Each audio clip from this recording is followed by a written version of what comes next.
Отағасы кешке жұмыстан қайтты. Келсе үйдің ауласы ат ойнағандай әлем тапырақ.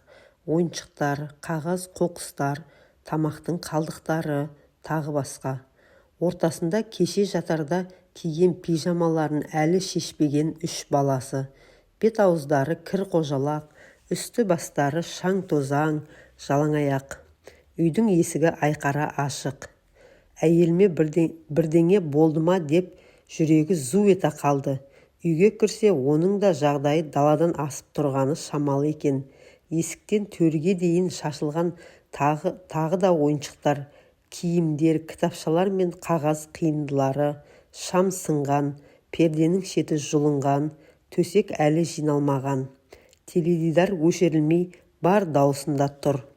Ас үйге бас сұғып еді, ондағы көрініске көріп шыдай алмай тез кері шығып